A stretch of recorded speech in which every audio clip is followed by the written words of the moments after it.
On today's episode of Mile Higher, we're going to be talking about hazing and hazing deaths in fraternities. And another fraternity is accused tonight of bringing shame to its campus. Investigators saying that Marquise Brown committed suicide at his home in New York. New development in the alleged hazing death of Penn State student Timothy Piazza. Surveillance video that authorities say was once destroyed, now recovered by the FBI. It's horrifying to hear the things that these guys put their brothers through. Some of these people are so desperate for that companionship that they're willing to do anything. 6 months of things like having a gun pointed at someone's head, having to drink and fill 2 garbage pails of vomit. What were these fraternity brothers so scared of? It doesn't seem like they get in trouble anyway. For none of them to have done something sooner. If they did, they could have possibly saved his life.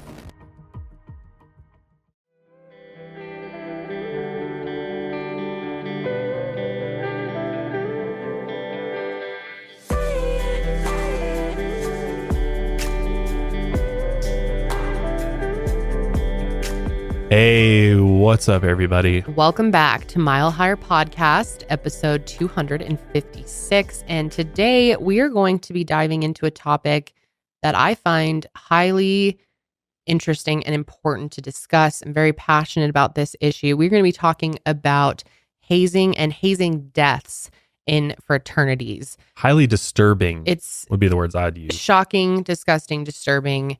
And I have covered in the past, there are so many instances of this happening. I have also covered Gordy Bailey out of CU, and his death was just horrific. That story in particular. There's so many out there that we had to narrow it down to one university. We're going to be focusing on Penn State fraternities and a few people who have died due to hazing. Now, this is a topic that has always been, like I said, interesting to me, and I've been passionate about because I experienced Greek life firsthand. That's right. Janelle and I were in a sorority. That's right, baby. A long time ago, and we were in a much more low-key version of Greek life because we went to a really small school. So we didn't experience the extremes of it all, but we saw our fair share. It's a very, how do I even word it? Problematic system. And very antiquated, too. Very antiquated, very sexist. A lot of issues there. I was not in Greek life, in case you're wondering. I was staying as far away from it as I could. And I even tried very, very hard to convince Kendall not to join Greek life. Well, I was 17 and I didn't know anyone at the school that I was going to. I didn't play any sports or really have any skills to offer a club. So And you didn't even live on campus very rush. long either. Yeah, so. no, I didn't. Yeah, I had to get a restraining order against my roommate and moved off campus. That's besides the point. I wanted to meet some friends. So that was my main reason for doing it. I actually was just planning on rushing originally to meet people within Rush. I just thought it'd be a fun thing to do. And then I got kind of roped into it. And overall, my experience was pretty good. There were definitely some things. I have several complaints and several things they look back on now, and I'm just pretty horrified by. I did a video on it, right? Just about my experience and all the things, like the pros and cons. Yeah, that was a long time ago. Huh? It was a long time ago I did that. But yeah, there were several things that I noted within just my own sorority that were concerning. And for the most part, I didn't experience, though, any hazing. I mean, really at all. Our sorority was so strict about hazing. And most sororities, at least the ones in Colorado, I don't know, maybe the bigger schools and more schools in the South, it's a little more rampant. But I would expect that the larger the chapter is, the more chances there would be for that to go on. You know what I mean? Probably. In a larger scenario where there's probably less over, because who's can you just explain, like, what's the governing body within a sorority or a fraternity? Like, there's a hierarchy to it. But is there actually like somebody looking over everybody to make sure everybody behaves? Like, what stops somebody from hazing? But they're not there very often. So what would stop them is if they were reported and then it got brought up to a council. We had something called Panhellenic that Yeah. oversaw all of the Well, sororities. there's tons of different types of sororities. There's social sororities. There's like academic sororities, I guess you would call them. And then there's different councils. Like Kendall had mentioned, there's National Panhellenic Council, and that's kind of like an umbrella of, you know, tons of different organizations within it. And so like each, I guess, campus has multiple. There's sororities that are by Panhellenic Council. There's multicultural sororities. There's social sororities that are like, you know, the typical thing that you think of when you think of Greek life. There's co-ed. There's academic sororities, which I was a part of, and the regular Greek life one too. So they all kind of have like their own governing situation. Yeah, I but guess it's so. not, the thing about it though is I don't think people realize it's not necessarily, you know, there's not oversight by the school that these chapters are affiliated with. Is that right? Or it just no, depends there on... is. It depends on if you're affiliated or disaffiliated. A lot of these, you know, fraternities for the most part function on campus, but they're not affiliated with the school, and they prefer it that way because they've been kicked off for some reason. But then that actually gives them more freedom to do whatever the fuck they want. And I believe that's more so with fraternities. Yes. Than sororities. I could be wrong. I know that in the school Kendall and I went to, there were no sororities that were not affiliated. And I'm not sure if that's allowed because I know that sorority Panhellenic is different than fraternity, I think. Now I'm kind of getting confused. We weren't we didn't care enough about it to really understand all of this. We were purely in it to make friends. Yeah. And again, neither of us experienced any form of hazing. No. And they were so strict about hazing that it got to the point where we weren't even allowed to call people that joined. We used to call them babies when I first joined. I was called a baby. And then by the time I was a senior, we weren't even allowed to call new members anything different. We were all the same. There used to be a thing where, the seniors get to sit on the couches. By the time I was a senior, they're like, that rule's done. Sit on the floor. So there was no hazing in the sorority system where we went. It definitely could exist in other schools, but when it comes to fraternities, whole different story. Yeah. It is wildly different. And there are just, it's just flat out sexist too. The rules for fraternities are so different than sororities. Like the biggest one that I can think of is that fraternities are allowed to hold parties with alcohol in their fraternity houses. Women cannot even have alcohol on premise, let alone have a party. So there's tons of examples like that of how the whole system is just incredibly sexist. What bothered me the most about my sorority, about sororities in general, is the exclusivity, having to, people, there's recruitment, there's rush, bunch of people come through, and you have to judge them. And people give a ranking on them. Because not everybody can join. If you rush, you're not guaranteed to join a... Which I will say, and I'm not trying to defend, I think there's a lot of problems with the recruitment process, but that is how it is with sports teams, with clubs, with pretty much anything that's organized in a school. Well, it wouldn't be like a exclusive club anymore if everybody joined. Right. Well, it would take away from with the a varsity soccer team, for example, you're judged on your skills as a player and your academics. In Greek life, oftentimes you're judged on... Not everyone. We knew a lot of people that were there to get good people in our houses, but there were about half of the members in our sorority that were focused mainly on looks and who's going to make us look like the hottest girls on campus. And that was really disturbing to me. Who's got the Instagram followers? That's right. Yeah. Well, I'm sure that's the thing now, too. They're probably looking at your social media. TikTok, it was a different world. I rushed in 2011. So in 1912, when I rushed. And the boys are similar too, right? I'm sure their process is even more fucked up as far as what they're judging the guys on, and also what do you bring? What are you going to do for us? Type of thing. Just so people are aware, I know I kind of talked about how there's different sections. The National Panhellenic Conference (NPC) is what Kendall and I were a part of. That it consists of 26 women's sororities throughout the U.S. and Canada, and ours was one of them. And I think that when you think of a traditional sorority, that's kind of the picture that comes to mind. But like I said, there's tons of different types of sororities that don't fall under their umbrella and whatever. So Greek life is huge. I mean, massive in the US and Canada. I don't know if there's like Greek life in other countries. I don't know. I'm not actually sure. Actually, I remember people commenting when I Like did in the the UK, videos about is there- it that there wasn't. UK universities? I don't think so. I don't think so. And then a lot of them have like they've seen House Bunny or Neighbors, and that's their Yeah. idea, which there's a lot of it's very inaccurate, but a lot of it's kind of spot on. I'd say Neighbors is closer Really? than, yeah, House Bunny's pretty like out there, but yeah, so there's 26 sororities in the country as far under NPC. NPC, yeah. So that's one thing that people don't always understand. So if there's a alpha phi, for example, everywhere that there's an alpha phi, they are all under the same, they're different chapters of the same sorority. So they technically fall under the same rules and standards. They have the same secrets and guidelines. And exactly. that's the big thing, is the secrets. There's a lot of secrecy, and once you're a member, you're clued in on these secrets. And let me just tell you, Secrets that will do secrets nothing for sucked. you. They were so disappointing. Nothing juicy. Not a damn thing.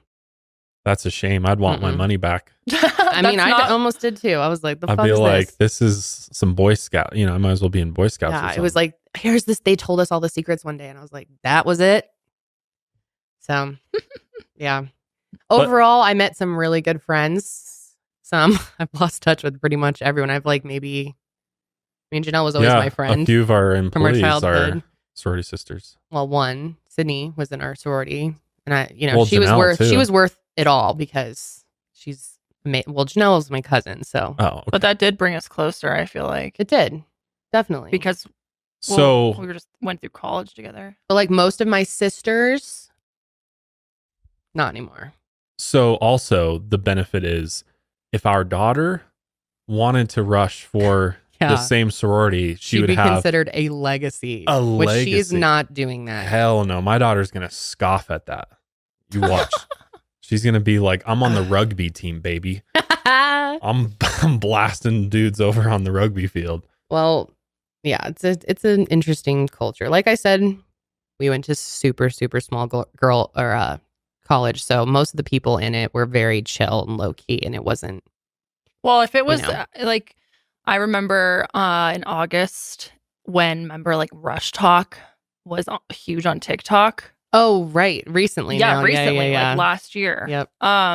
And they would talk about all the things they had to have and all the money that they have to spend, even just before joining, and how competitive it was and how intense it was. And the then once you're in, so then how, like, if it was like that where I went to school, I would not have joined. Same. At all. Like, No. I could give two fucks about any of that. That's why I think when a lot of people find out that Kendall and I were in a sorority, they're like, what? Yeah. It was so very, different. very different. It was small. It was kind of a remote area. And I mean, I joined because in high school, I had never been a part of a club or organization or sports or anything. And, I had some friends in high school, but a lot of them, they ended up really not being great friends to me. And I had always been longing for that close group of friends. Yeah. I don't have any sisters. And I wanted a sense of belonging, and I'm not the best at making friends on my own. If I had just gone to a school where I didn't know anyone, like, I knew it would be hard for me. So that's why I joined. And like I said, I don't have any regrets personally. And that's really why they try to pull you in too, because so many people are coming from high school and you've broken friendships, or you're missing your friends, or you're out of state or my, something. And that was my thing too, is I'd had friendships in high school, but I'd really grown apart from them, and I didn't have many friends senior year. So going into college, I wanted to like have this whole group of friends, and they just preach you the world, and these are going to be your sisters for life, and they are going to always be there for you and stand by you no matter what. And you'll have so many connections. Yes, man. that's what they feed They'll you a lot open too, doors the that you didn't even know existed. Once in some cases, once you're an some people alumni. do get set up with jobs and stuff, and I'm sure it depends on where you're at and stuff. Yeah. But again, I was not into it. I almost broke up with her over this. I was no, you like, didn't. I was like, well, wait, in my mind, I was. If I was like, this could go south really quick. All right. Well, you were probably afraid that I would. I was like, she's gonna link up with some frat guy and leave me. Leave the Geek You should Squad have known me. guy I went to behind, and- maybe 2 frat parties my entire time, maybe Well, yeah, 3, you and turned I out to be hated them.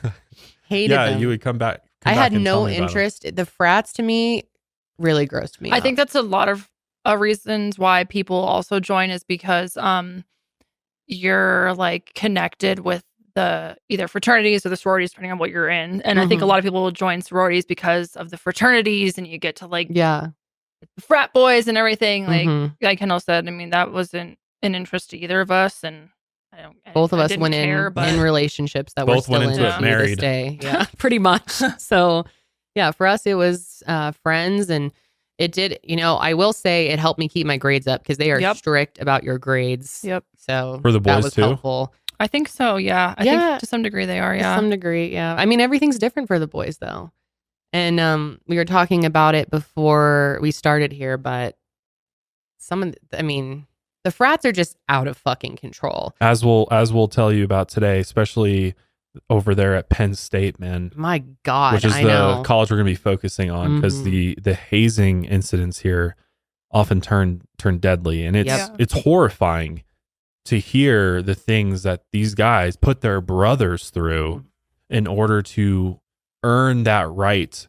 I guess that's the thing, is that they're trying to make it like this grueling process so that you like kind of do your time in order to become a true brother. Prove yourself. Yeah, it's like...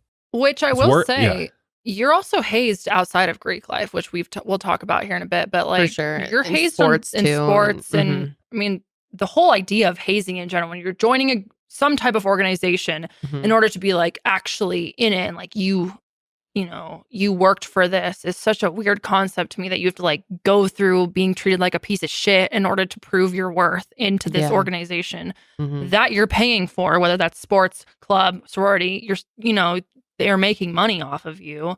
Yeah. It's very weird to me. I'd say in sports though, it's at the higher levels, like college and pro, because like I played sports my entire life. Never once was I hazed. Oh, John was hazed? Oh no, I never was hazed. He went to an intense. That's true. I went, my high school, I was getting my shit stolen out of my locker. Like, yeah, but it wasn't. They weren't as intense about sports as John's high school was. But maybe there's not. Maybe it's just at the. But it does happen at like high income, really all ages places. But yeah, it's very much in a sorority and fraternity. The real big difference is you are really trying to prove yourself as a worthy member of what you're joining, and so they put you through all these things. We're going to torture you. Yeah, to see how bad you want this. They really do torture you. Absolutely sick. And I mean, if any of that had existed in my sorority, I would have quit day one. Totally. Like, I was never made to do anything I was uncomfortable with.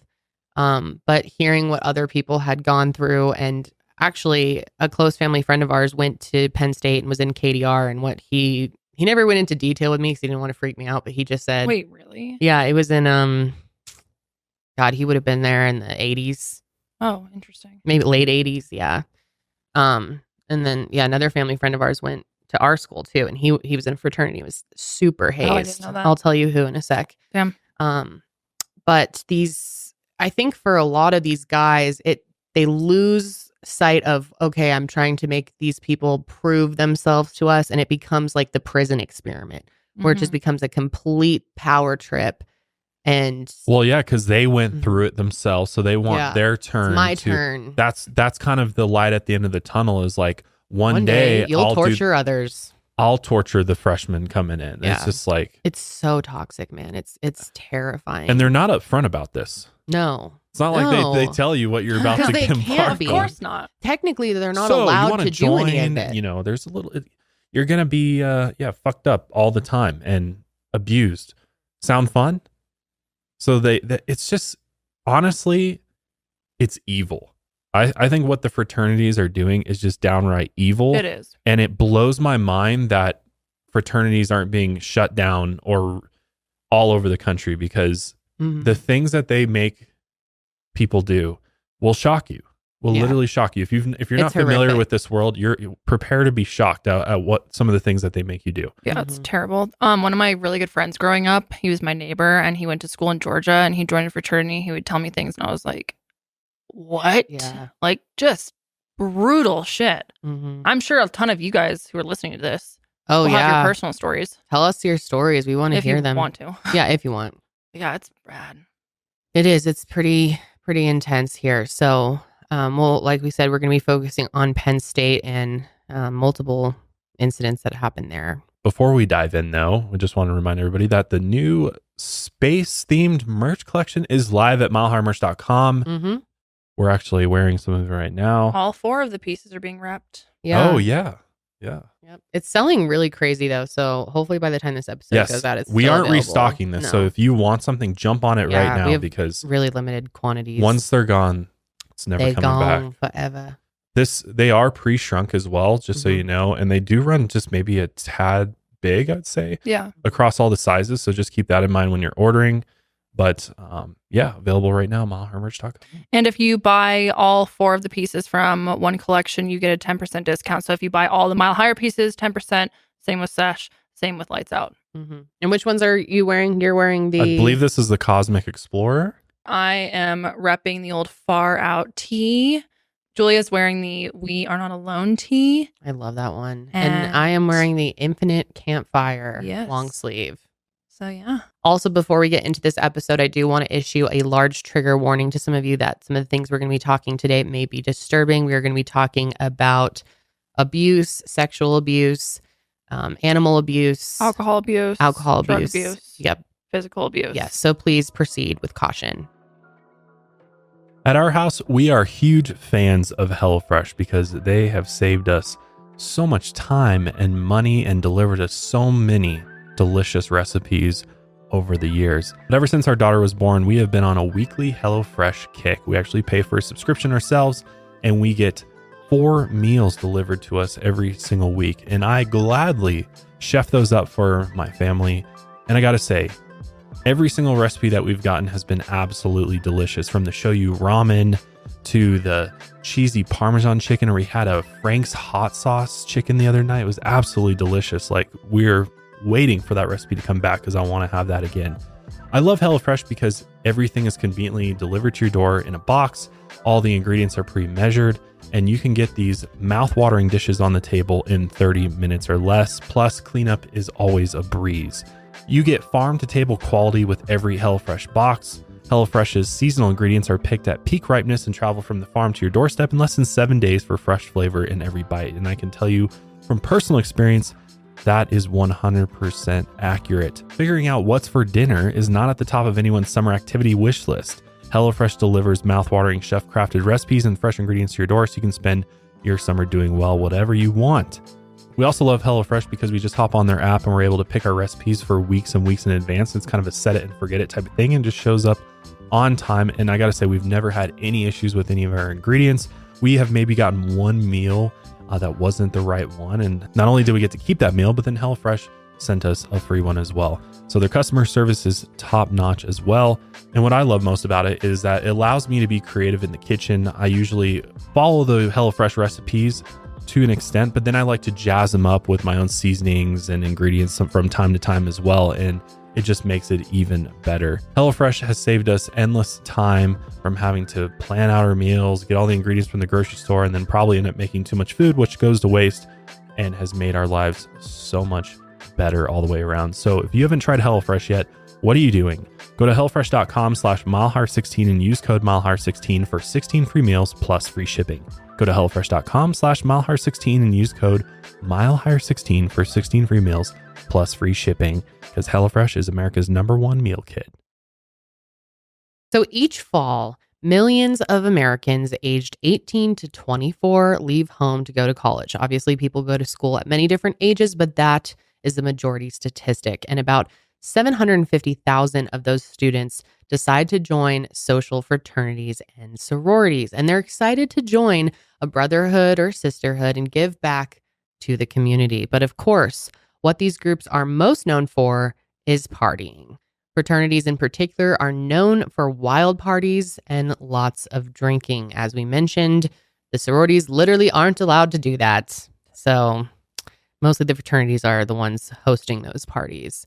And they're also known for hazing, which are rituals for prospective members or pledges that they have to perform to become initiated into the fraternity. And this practice is very, very controversial. Fraternity hazing, as we know it today, usually involves heavy amounts of binge drinking that pledges are more or less forced to do. I mean, more for sure. It also involves lots of forced exercise, extreme humiliation, and degradation. and psychological and physical punishment. And as part of the pledging process, pledges are responsible for all of the bitch work that active members give them. So that means driving the actives around, keeping cigarettes, dip, vape, Zins on hand for them at all times. Zins? Dip pouches, Zins. basically. Zins? Nicotine pouches. Those are more of a like my age group thing. Really? It doesn't They're have, newer. yeah, they're newer. I'm too old for that shit. They're just nicotine pouches. is all. Pouches. Yeah. Interesting. Okay.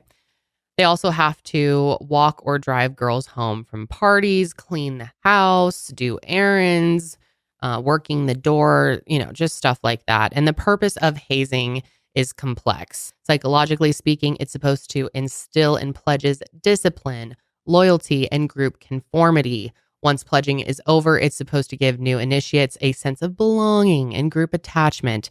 But a recent study found that hazing did not have this effect on participants. It sort of makes membership more of a reward and more meaningful, like you have to earn it. It's the idea that something has more value if you have to struggle and persevere and work for it. So in theory, the more severe the hazing is, the higher the value and group cohesion are. But hazing can get so extreme that it involves torturous physical and mental abuse and even animal cruelty. And get this, 80% of fraternity members have reported being hazed. Many young adults have been traumatized, injured, or even died as a result of hazing. But you know what? Hazing is still the norm for much of the Greek community, especially fraternities.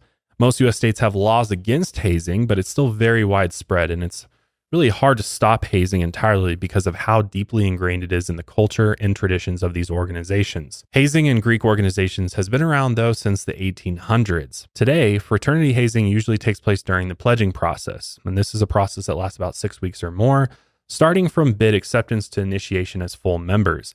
Getting a bid from a frat is basically like an invitation to join. But hazing doesn't just happen in frats, it happens in sororities and other Greek organizations as well. But beyond Greek life, it happens in organized sports teams, especially collegiate, school bands, and other organizations, and it happens internationally, not just in the United States. Hazing often doesn't get reported because of the code of silence among members and the bystander effect. Members are not allowed to discuss hazing with non-members. If they do, or worse yet, it's reported to the school or police, members are kicked out of the fraternity, they're shunned, shamed, and sometimes harassed, and sometimes the entire fraternity can be shut down or removed from campus. So going off what Josh said about the bystander effect, it's basically a phenomenon where someone, or aka the bystander, is less likely to intervene or report, get involved in some type of emergency situation or report some type of misconduct. And of course, the more people who are present in that given situation, the less likely someone is to intervene. And it's because of two things. One of them is kind of like diffusion of responsibility, where people are, they think they're less likely to be personally responsible to take action when others are also nearby. And then also there's social influence. So a bystander determines whether or not to take action based on the behavior of the people around them. So if you're in a situation where something bad is happening, but no one else around you is freaking out, then you're less likely to freak out and take action versus if you're in a situation and everyone's, scrambling and, oh my God, what do we do? Someone call the police, then you're more likely to do it. Because humans want to fit in. They don't want to do something that's going to make them seem like they're overreacting or underreacting or, just reacting in a different way than everyone else around them is. And I think that's a huge reason as to why this is such a problem, is because when there is some type of emergency, a lot of people are kind of staring at each other and pointing fingers like, what should we do? And ends up no one's doing anything. Yeah, there was one instance in college where a bunch of us rolled up to a fraternity party just as it was being, people were fleeing the scene because they had to call police because there was a girl who was unconscious at the front. She was like lying in the grass outside of the house, and pretty much everyone had cleared the scene. I stayed behind with this girl because I had just turned 21, and I thought, the police will respect me if I stay with this girl and try to help her. Turns out it was the complete opposite. They threatened to take me to detox, and I was trying to explain to them I was of age and everything. But I'll never forget having this girl like laying in my arms, so unconscious. Her eyes were like rolling back in her head. She looked horrible. And I look back and the fraternity president was just standing on the balcony of their house by himself.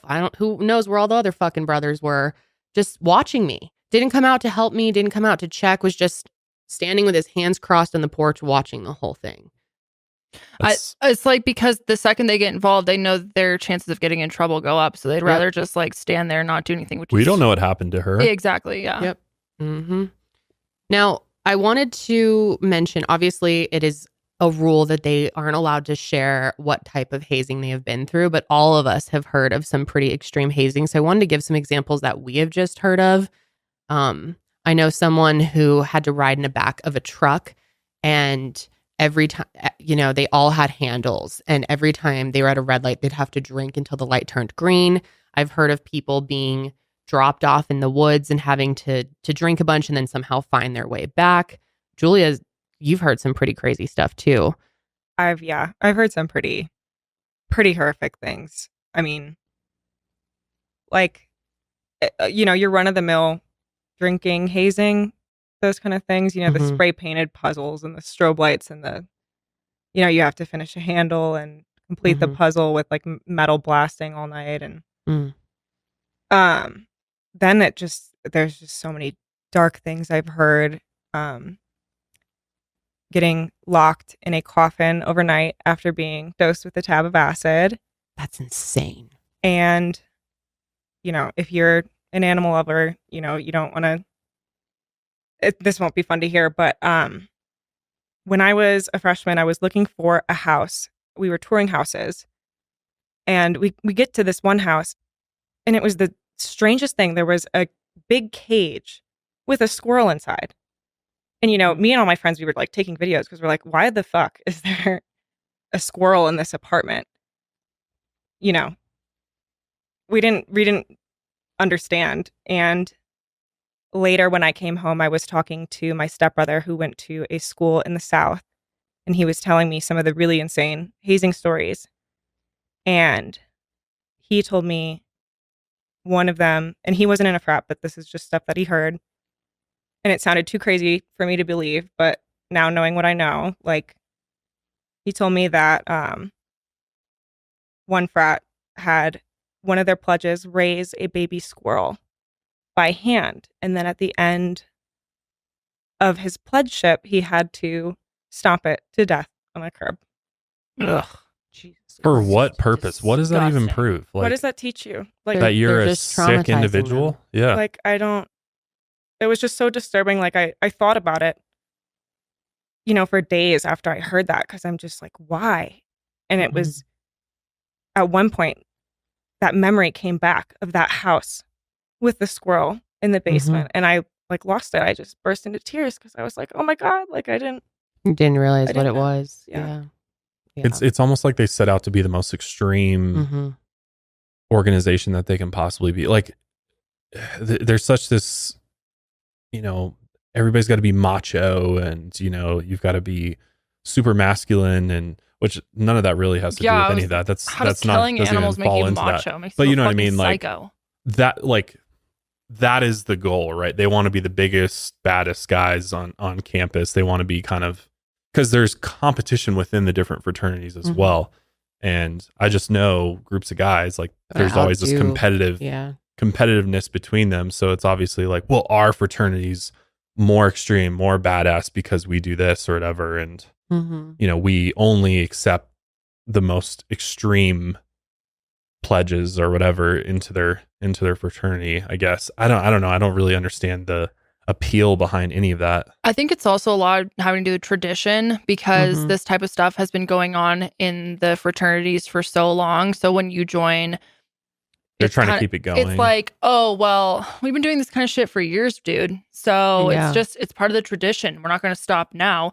My grandpa had to do it. My dad had to do it. My uncle had to do it. And I had to do it. Now you have to do it. And it's this whole idea of, if you can get through it, then, you're one of us and you're in this club, and it's, very exclusive. You proved yourself. And, that's how it's been going like that for years. So it's just how it is. And I think also, if you're I could see it being that if you join and then all of a sudden you're like, I'm not doing that, or you take a stance against hazing, you're either not only kicked out, but also probably like heavily scrutinized and abused. For sure. And then you're also not even in it anyways. So it's like you become a pariah. Yeah. Right. Yeah. It's almost in the sense of like when you join a gang and then you try and leave, oftentimes it becomes very dangerous for you. And I'm not saying this is to the extent of a gang, obviously, but in the same there's some kind of realm of like, if you join this and then you try and leave, there will be hell to pay. You know what I mean? Yep. And a lot of them in their hazing process, and even after you're an official member, there's a lot of pressure to sexually assault women. That's something that's also rampant in these fraternities, the just encouragement, the degradation of women, and how many notches can you get on your belt type of thing. I mean, it's just such a toxic culture. It's truly terrifying. And I know I'm going off track a little bit here, but with Gordy Bailey, the way that his brothers treated him after he had already died in the house. You can look up that story or look up my video on it. They literally took Sharpies and drew all over this poor kid after he was already dead. Yeah. It's horrific. It is so bad. I truly don't know how. I think what was really curious to me is like, why go through this? Why join this if they don't care about you anyway? Like, it seems like the whole thing is a lie, that there's no brotherhood there. It's just totally a fake facade for some criminal organization, basically. Like, it doesn't seem like there's any chivalry. You know, it's not like these are the best men on campus or anything like that. It just seems like, well, it's like a boys' club. I don't know what kind of boys' club that is, man. Because I just don't understand what it is about it that appeals to people. Like, there's so many other ways to make friends, and like, why? Well, and the thing I think we all have to remember here is when you come into school, most of the time when you're joining some of these things, you're still a kid, man. You're looking for acceptance. You don't have a lot of understanding.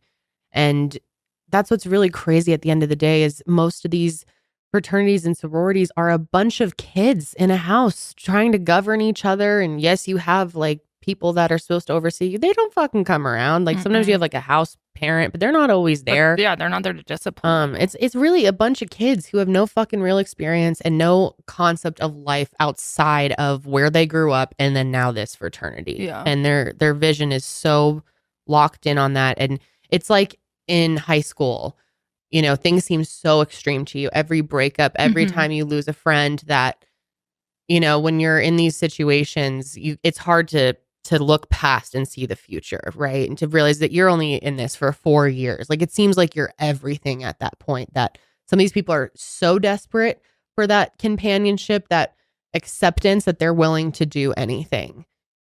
And it really does prey on children in that way, in my opinion.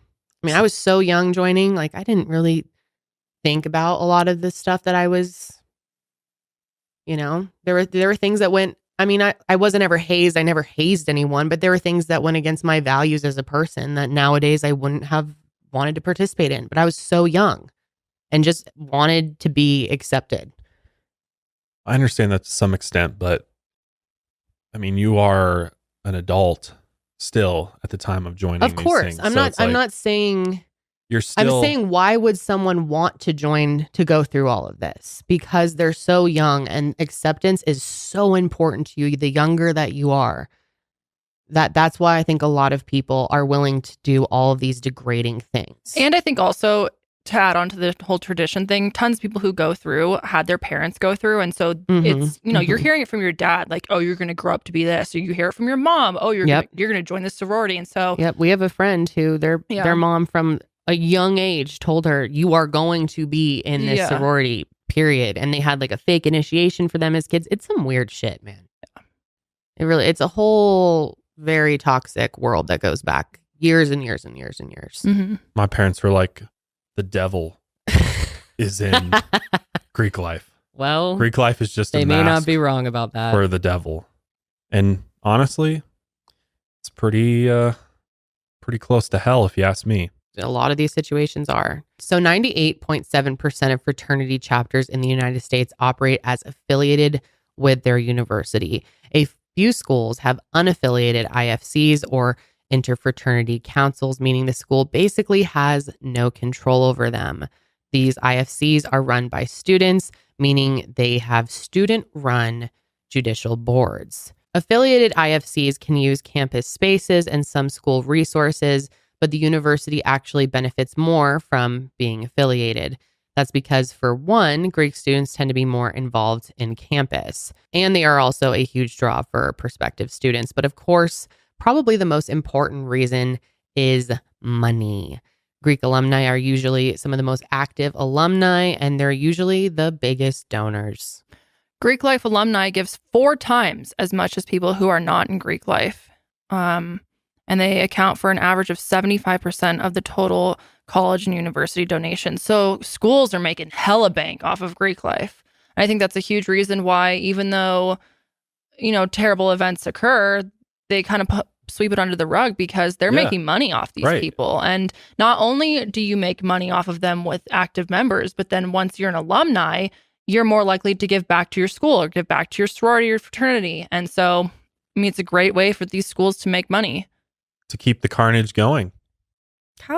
Who is donating to their school after graduation? Dude, I'm sorry. I gave you how much money? Dude, I get hit up all the time from my sorority. No. Oh, to really? the trash, to the trash. You But do? even the colleges Always. do. I get like an email every month. I worked at the Alumni Association Oh, for yeah. my college, not for the sorority, but for my college. And I would literally cold call people and ask for their donation. Oh my God. so I would've been like, awkward. what? Hey, we know So- you're in debt like No, $200,000, literally. but can you give us some more money? Yeah, it was horrible. Ridiculous. Some people were like, oh yeah. Some people would like cuss me out. And I was like, fuck, this is awkward. They can't even give me discounts to the football games now. I'm like, Right? what the hell? What'd you do with all my money? Now you want more? Like, Yeah. no. It's crazy.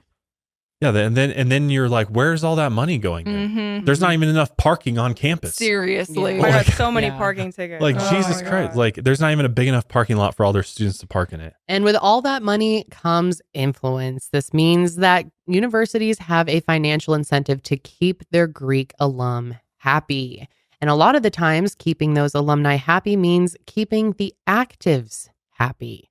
Pennsylvania State University, aka Penn State, gets 80% of their donations from Greek alumni. And Penn State has the largest dues-paying alumni association in the country, which is something to keep in mind as we go through this episode, because we're going to be focusing on hazing incidents at this school. Penn State has multiple campuses, but the University Park campus in State College, Pennsylvania is their largest. The school is about 46,000 undergraduates enrolled at the main campus. And they have thousands more graduate students and students at other campuses, making it one of the largest university systems in the country. And many of those students are members of Greek organizations. As of 2022, there are 71 fraternities and sororities on campus, and 14% of the student body are Greek affiliated. As you guys know, Josh and I are big animal lovers. We have 10 pets total, and 3 of them are cats who are all now over the age of 10, and I can't believe it. And that is one of the main reasons that we love Pretty Litter. It really gives us that peace of mind because Pretty Litter's crystals change color to indicate early signs of potential illnesses in our cats, like urinary tract infections, kidney issues, and more. And we also love that it helps our house to smell as fresh as possible, because with all the animals that we have, we can use all the help we can get. Sometimes, no matter how much cleaning we do, the cat's litter box always smelled bad and could stink up the entire house. And that's another reason why we made the change to Pretty Litter, because nothing beats Pretty Litter's ability to instantly trap odor. It's ultra absorbent, it's lightweight, low dust, and 1 6-pound bag works up to a month without clumping, which means no more wasting litter. And if that wasn't enough, Pretty Litter ships right to our door, so we never run out. We don't have to lug those huge tubs from the store to the car and then into our house. We've tried a lot of cat litter in our day, and by far, Pretty Litter is the best to work with, and we love that it really eliminates dust as well, which is great for Josh's allergies. Pretty Litter has helped eliminate cat box stink in my house, and it can do the same for you. So make the switch today. Go to prettylitter.com/milehigher and use code milehigher to save 20% off your first order. That's prettylitter.com/milehigher, code milehigher to save 20% on your first order. prettylitter.com/milehigher, code milehigher. Terms and conditions apply. See site for details. But the fraternities at Penn State have had a lot of scandals and controversies throughout the years, and this includes alarming stories of injuries and deaths that have been associated with them. In 2009, Penn State freshman Joseph Dato fell down a flight of stairs while intoxicated and died after attending 2 frat parties.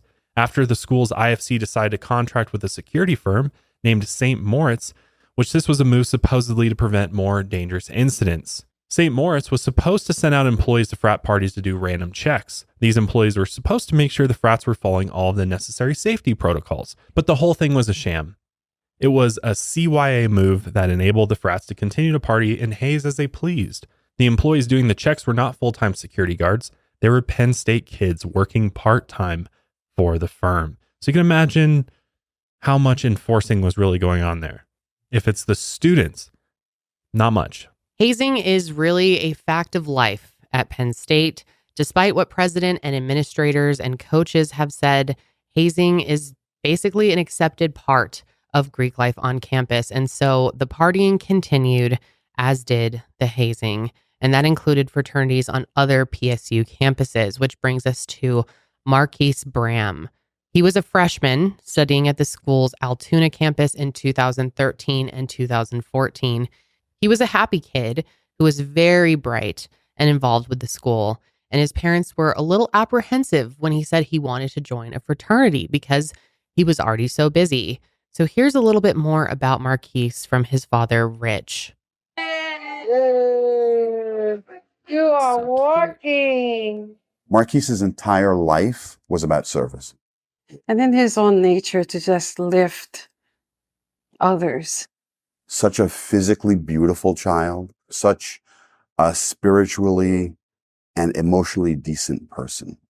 He never changed until the frat. He was taking 18 credits. He was studying to be an RA, and he was also the dorm leader. So it's like, you have enough, young man. It's like, and then he came, yeah, but the frat is the only fun thing that I'll be doing. So he pledged Phi Sigma Kappa, and the process was nothing short of horrific. Here are some of the things that the initiates had to do, and part of the initiation rites that he had to endure. Being forced to consume gross amounts of alcohol, chug bottles of Listerine, swallow live fish, fight fellow pledges, be burned with candle wax, and deprived of sleep for 89 hours. In one instance, Marquise and other pledges had to do a locked-in ceremony. For hours, they were locked in a room with 2 kegs of beer and 2 trash cans. They were ordered to finish both kegs and fill up both trash cans with vomit. The disturbing incidents continue. In one, pledges were told to choose between 2 options: snort a line of cocaine or be sodomized on video. Yes, you heard that right. The video would then be kept as blackmail in case a pledge thought about breaking the oath of secrecy. A pledge also had a gun held up to his head. Pledges were even ordered to kill, gut, and skin squirrels. Video on Marquise's phone showed a fight club where pledges were forced to fight other pledges. Let's hear from his dad again about the hazing. Were there any concerns about him going through that process? We knew that, he'll do some sort of like stupid rituals, but nothing that we thought could be life-threatening. 6 months of things like having a gun pointed at someone's head, having to drink and fill 2 garbage pails of vomit, having to kill and then gut and skin squirrels, having to engage in fights where you're knocking out your brothers. His phone is speaking to us from the grave. The pledging process traumatized Marquise. At some points, he was so distraught he reached out to his dorm's RA over text. And for those that don't know, resident advisors or RAs are older undergraduate students who live in the dorms and mentor freshmen. They're also technically university employees, by the way, which is important to note. He said, "I feel like I've done so much that it can't get any worse, but it always does, LOL. A young woman, one of Marquise's RAs, told him, "Yes, it will get worse. I'm sorry to say, ha ha ha, but it will." And these are people who are supposed to help you and advocate for you. instead encouraging him to continue. Marquise told her later that day, "We were allowed to fall asleep last night, but I was too scared. I think I have a concussion and I didn't want to fall into a coma." And the RA replied, "Stay strong, little buddy. You're almost done and you've been so strong." Marquise made it through the pledging process and was made a full member of the frat, but the experiences deeply haunted him. Marquise was later elected to the frat's exec board as a secretary. But as part of that position, the next semester, Marquise had to be present when the next crop of pledges were hazed. He wanted to stay and try to make things better, but he couldn't. The thought of that was too much for him to bear. Marquise went home to New York that spring break. He told a family member he was going to go see a Catholic priest to confess his fraternity sins. On March 14th, 2014, 2 days before he was due back on campus, Marquise sat down to lunch with his mother. And at lunch, he excused himself from the table and told her he'd be right back. Then Marquise climbed 11 stories to the top of a nearby hotel and jumped to his death. He was just 18 years old. Marquise's family filed a wrongful death lawsuit against Penn State, the fraternity, and multiple individuals. Penn State suspended Phi Sigma Kappa for 6 years. The school conducted an internal investigation, but a judge ordered that this report be kept confidential. And here's Rich's reaction to this. Did that to keep it from us seeing it. How evil is that? How evil must you be to do something like that, to let us suffer when you know what's going on? You know what the cause is. You knew when he was alive. That is evil, what they've done to us. When you went to go clean out his dorm room, you found things. We found a couple bottles, couple alcoholic bottles, and they had numbers on them, and they had some names on them. You have the pictures, but what happened to the bottles? Penn State threw them out. A member of their legal team sent a letter back and said that those bottles were discarded. And I'm like, discarded? They had pledge names and numbers on them. Discarded? The case was brought before a grand jury, but they found, quote, no evidence of criminal wrongdoing related to Marquise's death. This was partly because the former pledges were unwilling to name the fraternity brothers who hazed them. And here's what Rich has to say about this. What was your reaction to that?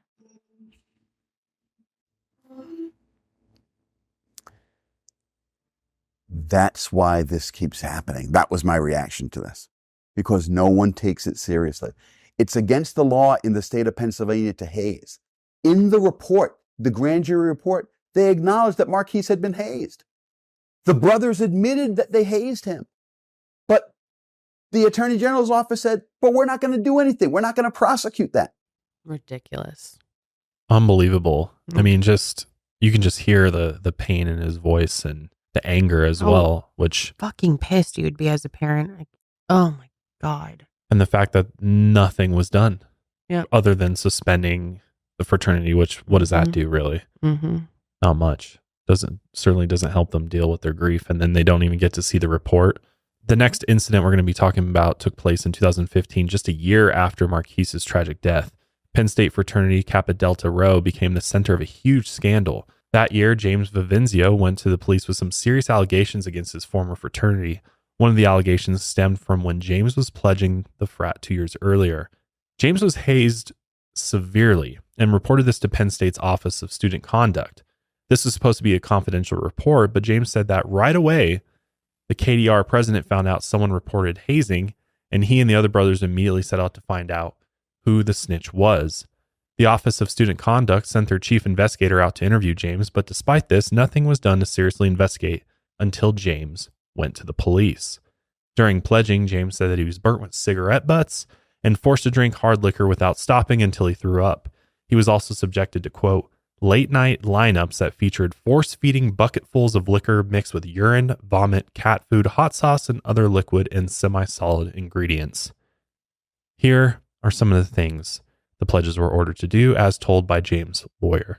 Forced to drink a concoction of heated cat food, urine, hot sauce, hard liquor, and other unknown ingredients while doing nose against the wall lineups, wall sits, push-ups into their own vomit, strobe lights in their face, loud music blaring, pots banging on metal doors, all taking place in the dark. As members of the pledge class passed out, vomited, became violently ill, and were generally made to feel terrorized and frightened for their life. Because if James or any other pledge missed a lineup, the consequences were severe. James missed a lineup once, and when he came back to the frat, a 6'5" member beat him without warning. Penn State claimed that they couldn't investigate James' claims because he didn't give them documentation. Like, what was he supposed to do? Yeah. Be capturing photo and video and risk being beaten even more? James's lawyer said this isn't true, and James is suing both Kappa Delta Rho and Penn State. He said that he has PTSD from his experiences and that he also had to go to rehab for alcohol abuse. During pledging, he failed his freshman year, even though he was a really good student in high school. But imagine trying to keep your grades up with everything that they're expecting of you, the torture, having to take all these drugs and alcohol and then go perform well in school. I mean, it's just ridiculous. But there was another huge bombshell that James informed the police about. He told them that his fraternity had a secret Facebook group for members to share nude photos of female Penn State students. Some of these students were heavily intoxicated, visibly unconscious, or being sexually assaulted. Here's more on this scandal. 144 past and present fraternity members had access to these images. One fraternity member boasted the page had more than 370,000 views. Others boasted about sexual exploits. The president of Penn State University, Eric Barron. I am very committed to due process. I'm very committed to making sure that we know exactly who is responsible and then taking action on those that are responsible. The men of Kappa Delta Rho had no interest in talking about the vulgar images on their Facebook page, photographs of naked women, some of them passed out. You're not allowed to do that. Yeah, you're on our property. At first, after James reported the Facebook group to the police, the IFC said Kappa Delta Rho could stay on campus. This was on the condition that members underwent sexual assault intervention training. But Penn State suspended Kappa Delta Rho for 3 years, meaning they are now eligible to come back on campus, and no charges were brought against any of the members of the Facebook group. It wasn't the first time that this frat had gotten in trouble with the school. Back in 1997, 5 Penn State students went to student health services with injuries that the doctor strongly suspected were hazing injuries. The doctor wrote that these injuries had been caused by something that someone else was doing to them. Their fraternity, Kappa Delta Rho, was investigated, but it was exonerated, since none of the pledges were willing to report what was done to them. There already was a code of silence when it came to hazing, and pledges and members were not allowed to snitch about hazing activities themselves. But with the 1997 incident, there was now another sort of understanding. If pledges sought medical treatment for hazing injuries, this would invite investigations and attention. It would put eyes on them, and that couldn't happen. So it was understood that taking injured pledges to get medical help was a very big risk for them. This was something Penn State Beta Theta Pi pledge Cordell Davis learned after his bid acceptance night. We all live in the digital age, and many of us take advantage of digital services every single day. I know for us, we use a number of digital delivery services to get supplies and everything else we need at our house restocked. So with much of our world digitized or automated, why stick to old school mailing and shipping? If you mail or ship often, let Stamps.com do the hard part for you. Simply print postage and shipping labels right for your home or office, and it's ready to go in minutes. No long lines or complicated setup required. A post office is now in your office. Postage rates just increased again, and luckily Stamps.com has the best discounts in the industry. They have amazing partnerships with UPS and USPS, providing you unbeatable rates up to 84% off. Plus, Stamps.com automatically tells you the cheapest and fastest shipping options. And they have been our postage partner for years, but others for up to 25 years, as they have been around a long, long time, and they have helped over 1 million businesses cut down on their shipping costs, as well as eliminate the need to get in your car and drive to a physical post office and then wait in the Horrific lines usually, where their computers seem to be working at a snail's pace. Well, you can skip all of that and do it right from your home or office. No problem. All you need is a computer and a printer, and they even send you a free scale, so you'll have everything you need to get started. And if you need a package pickup, you can easily schedule it through the stamps.com dashboard. Plus, like we do, we sell products online, merch, our CBD company. Stamps.com seamlessly connects into those major marketplaces as well as shopping carts, and they've been providing our shipping for the last couple of years, and I gotta say, flawless from start to finish, and it saved us thousands and thousands of dollars on postage. So avoid the hassle and get started with Stamps.com today. Sign up with promo code MILEHIGHER for a special offer that includes a 4-week trial plus free postage and a free digital scale. Lots of free things here. No long-term commitments or contracts. Just go to Stamps.com, click the microphone at the top of the page, and enter code MILEHIGHER. And that's all one word.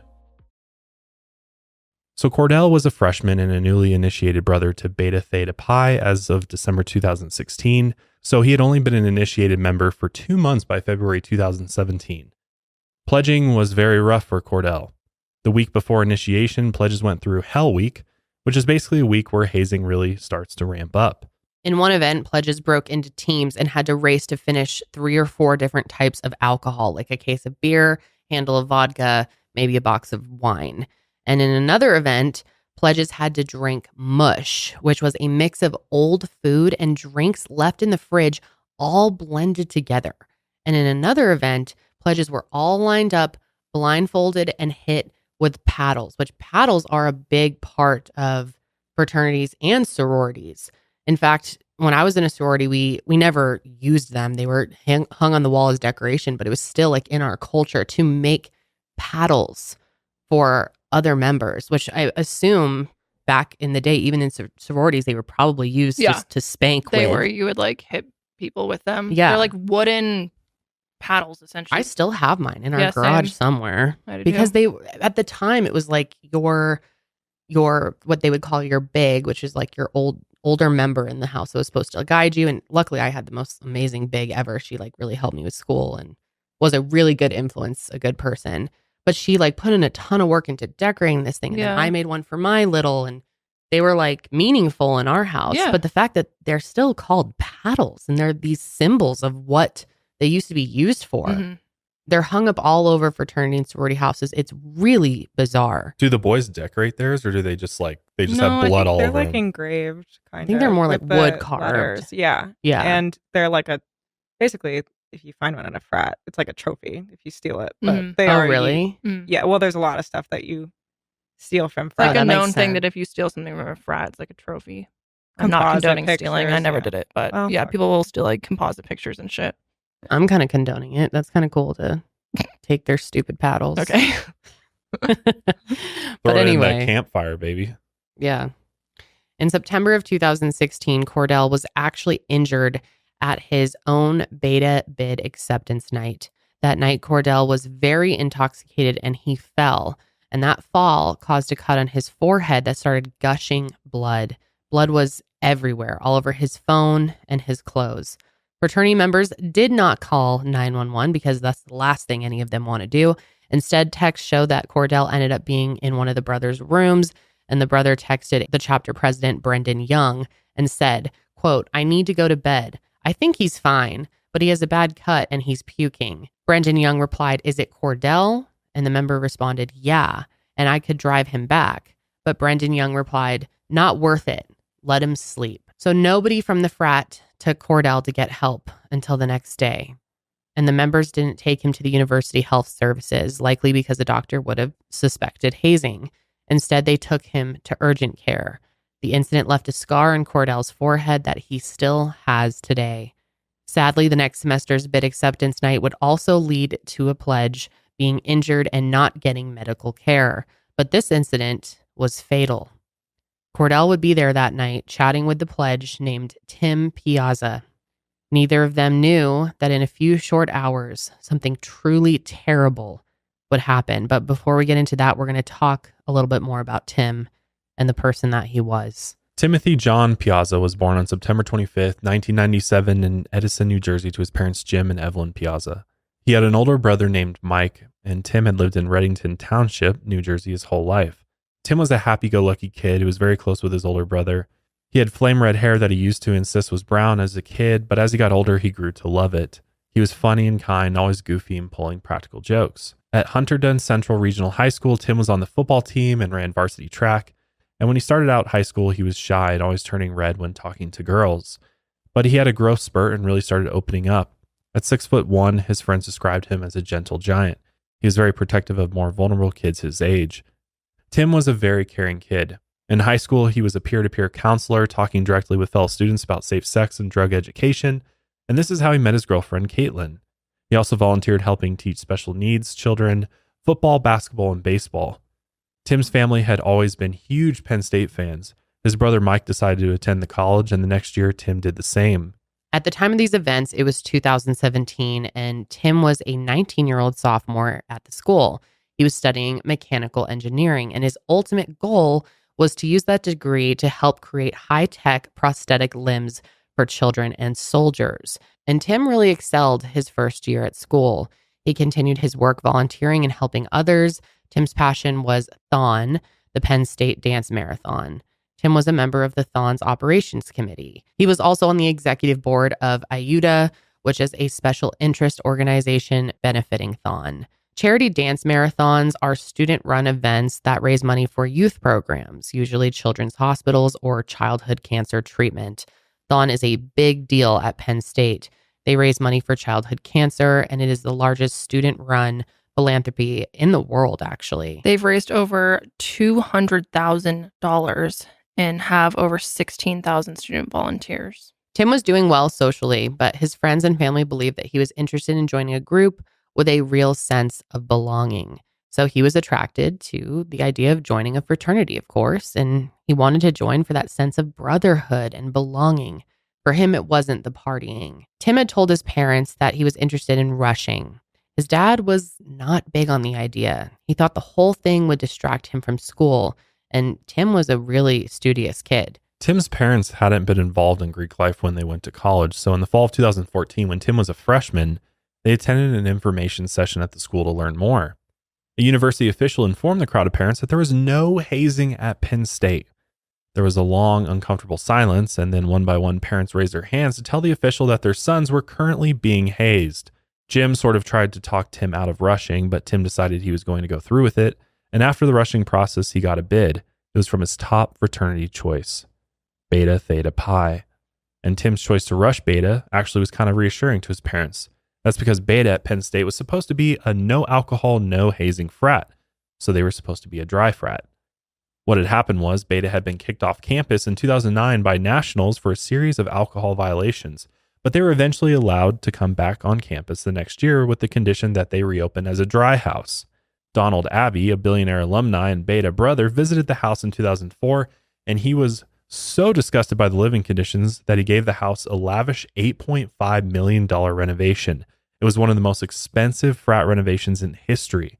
The renovations were completed in 2007, and the interior of the house had stained glass windows and a dining table made out of hand-carved Colombian mahogany. I'm sure the frat houses up in where you guys went to college was just as nice, right? No, there was no hand carved mahogany. No, I Rat's remember friends over at CU telling me what their sorority houses were like, and I was stunned. They were the so sorority nice. houses, yeah. Ours wasn't like gross. It was just very old. But I'm talking about the frat houses. Oh, the at our frat campus houses were disgusting. Like, should be condemned. Like I said, I'd only been to a frat house a handful of times, and I was just like, were they ever these clean? People live there? No, not that I'd they're ever been. sick. There's like dust bunnies everywhere. Oh, rotting way food. worse than that. The floors were sticky. There's like stuff. There's like shit everywhere, and like stains poop, on all the furniture. Yeah, it's Ew. disgusting. It's like hazardous to be in there. Honestly. I could never live in an environment like that. I'd be like cleaning the house all day because I'd be like, this is disgusting. Yeah, but yeah, definitely. Even the sorority house that we lived in, like we kept it pretty clean, but it was old. It was clean. It was just very old. It's like from the 1800s, wasn't it? It's small. Yeah, it was Very a historical building, actually. Haunted as well. Yes. Yes, actually very haunted. Very haunted. Yeah, we have some stories. But anyway, so this fraternity house was... I mean, $8 million renovation is going to be pretty nice. Unbelievable. The kitchens were decorated with copper ceilings, and the bathrooms were given heated floors. There were even fingerprint scanners installed at the entrances. But of course, the boys promptly trashed the house and they racked up more alcohol violations. Donald was not happy, so he decided to have 14 cameras installed in all public rooms of the fraternity. However, the drinking, of course, continued in full view of these cameras for years. You guys know how much we love Native deodorant, but one thing you may not know about Native is they also make sunscreens, and we love those just as much as we love their deodorant. It is that time of year, friends. The sun is out, and it's more important than ever to protect your skin. You really should be wearing sunscreen all year round, but especially if you're going to be spending time outside in the sun. And with Native sunscreen, I can give my skin the protection it needs and soak up some much needed sun. Native's quickly absorbing, ultra sheer, hydrating, and lightweight sunscreen formula offers broad spectrum SPF 30 protection from UVA and UVB rays. An all Native sunscreen is made with a 20% active zinc oxide formula that is dermatologist tested and suitable for sensitive skin. An all Native sunscreen is made with oils derived from plants that seal in skin moisture and is vegan and cruelty free. You can choose from Native's 3 delicious but subtle scents like coconut and pineapple, rosé, or sweet peach and nectar for your face and body, or if you prefer, you can try Native's unscented option. Personally, for my body, I love the coconut and pineapple, but for my face, I stick to the unscented. So give your skin the protection it deserves with Native's Mineral Sunscreen. So give your skin the protection it deserves with Native's Mineral Sunscreen. Go to nativedeo.com/MH or use promo code MH at checkout to get 20% off your first order. That's nativedeo.com/MH. Use promo code MH at checkout. nativedeo.com/MH or use promo code MH. The cameras were still installed and recording in 2017, and that's how authorities were able to see the gut-wrenching last hours of Tim Piazza's life. And that night was bid acceptance night at 220 North Burroughs Street. On the evening of February 2nd, 2017, the brand new beta pledges were called in for bid acceptance night. It would be Tim's first night spent in the fraternity house. The pledges are told to arrive at 9 p.m. sharp. That evening, Tim got dressed and ready for the night. He put on the required pledge uniform, khakis, a button-down shirt, and sports jacket. Then he called his girlfriend, but she didn't answer. He left her one final voicemail, and here's what it said. I really feel terrible that I didn't get to talk to you today. I don't know how long I'll be here. I'll be getting pretty fucked up by them.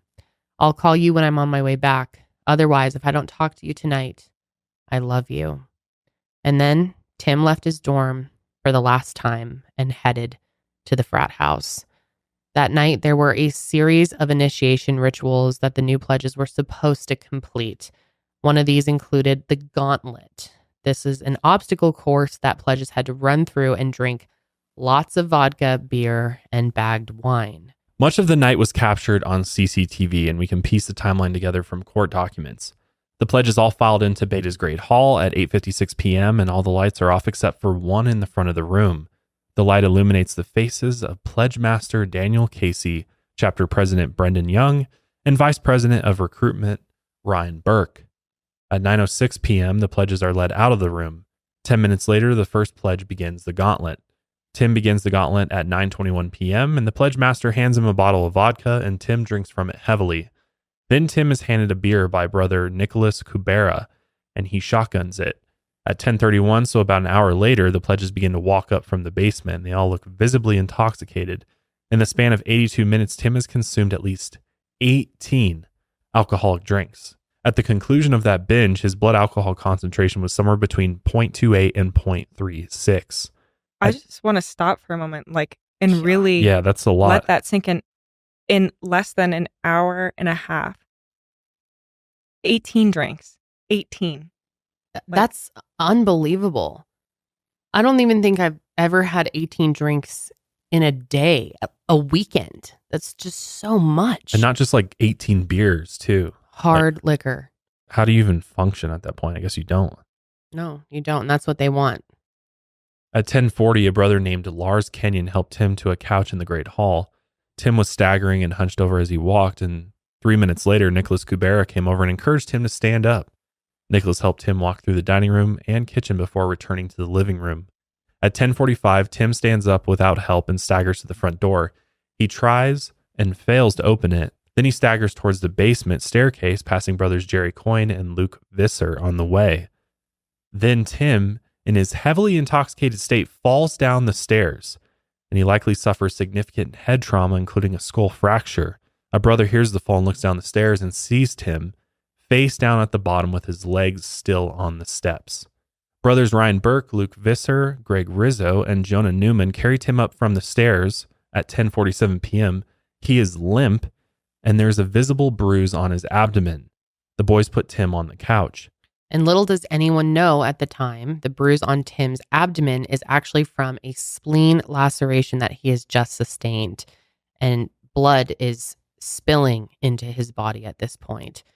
Greg gives Tim a sternum rub, which is seen on campus, as a test for consciousness, but he doesn't respond.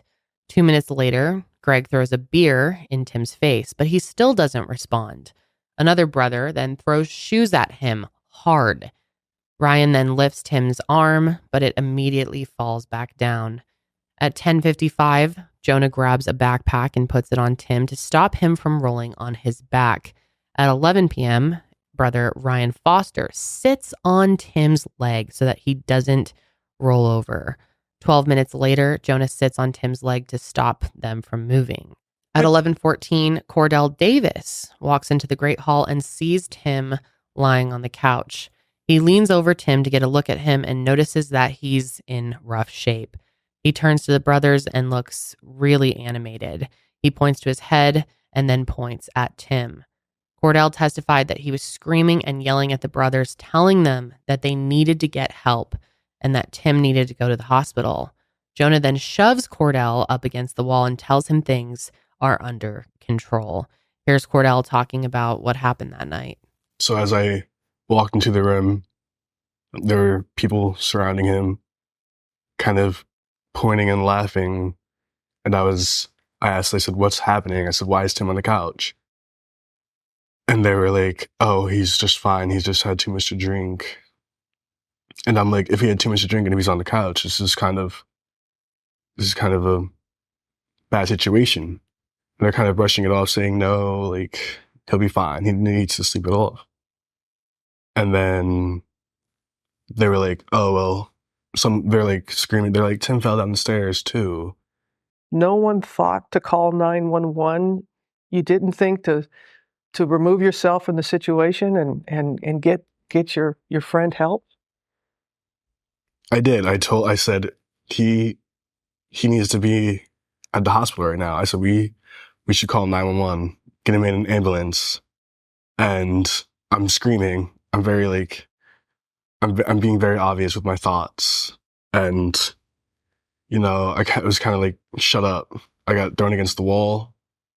And I didn't know what to do after that. I felt kind of useless, and I felt like I had no say in the situation after that. You didn't feel like you could leave and call somewhere else, go outside or do anything? You didn't think that I was told that I was overreacting, that I was crazy. I said, well, if he fell down the stairs, maybe he has a concussion, maybe worse. And we can't let him fall asleep. And they're saying, oh, that's a myth. So I'm questioning myself. I'm saying, do I really know what I'm talking about? Like, what do I actually know? As when everyone is telling me that I'm wrong, it was just hard to think. That's an example of the bystander effect. Yeah. Right there. Like you just heard, Cordell tried to voice his concerns to the chapter's vice president, Ed Gilmartin. And he's like, dude, we got to call an ambulance, get him to the hospital. This is very serious. And Cordell said that if Tim indeed had a concussion and he went to sleep, it's possible he'd fall into a coma. But Ed called him crazy and said that other brothers were biology and kinesiology majors. So Cordell's words meant, quote, nothing to him compared to theirs. And Ed also told him that the whole sleeping with a concussion thing was a myth. So then Cordell left the room feeling defeated. And at this point, Tim is thrashing and making weird movements. Here's what Cordell had to say about what he would have done differently and Tim's mother's response. I would say, don't be afraid to speak up. I mean, with like the hierarchy of a fraternity, when you have like the exec with all the power, and then me only being there for a little bit of time, I didn't really have any power. But when you think something is wrong, you shouldn't be afraid to speak your mind. And unfortunately, like, I was kind of like manipulated into thinking, oh, everything's going to be fine. It's nice that he had good intentions at the time, but I don't know why anybody didn't pick up a phone. At 11:25, Pledge Master Daniel Casey walks into the Great Hall to check on Tim. He slaps Tim's face 3 times. Meanwhile, 2 brothers are wrestling in the Great Room, and they fall down hard on top of Tim. After this, Tim starts twitching and vomiting. At 11:53, Greg Rizzo sent a message to the Frats group me chat. Also, Tim Piazza might actually be a problem. He fell 15 feet down a flight of stairs hair first, going to need help. So then about an hour passes, and it's February 3rd, and Tim is still on the couch, dying. And again, this stuff is hard to hear, so please keep that in mind. Throughout the night, Tim is in and out of consciousness, still highly intoxicated and thrashing around in pain. At 1 a.m., the brothers watch as Tim vomits and begins to twitch on the couch. Brothers Ryan Foster, Jerry Coyne, and Joseph Ems backpack Tim to prevent him from rolling on his back. At 1:48 a.m., Tim rolls on the floor. Ryan Joseph and brother Matt Reinmond pick Tim up and slam him on the couch. Brother Joseph Ems appears frustrated with Tim on camera footage, so he takes a shoe and throws it at Tim, but he doesn't wake up. Then, using an open hand, Joseph hits Tim hard right on his bruise. Tim's spleen had been lacerated, but after this hit, it was shattered. Tim does not wake up. The brothers leave him lying there unconscious on the couch. At 3:22 a.m., Tim regains at least a little bit of consciousness. Joseph is nearby. Tim tries to stand, but he can't get his footing. He falls backward and hits his head on the hardwood floor. Joseph shakes Tim to see if he moves and then just leaves the room. At 3:54, so about 30 minutes later, Tim tries to stand up again, but he falls face first on the floor.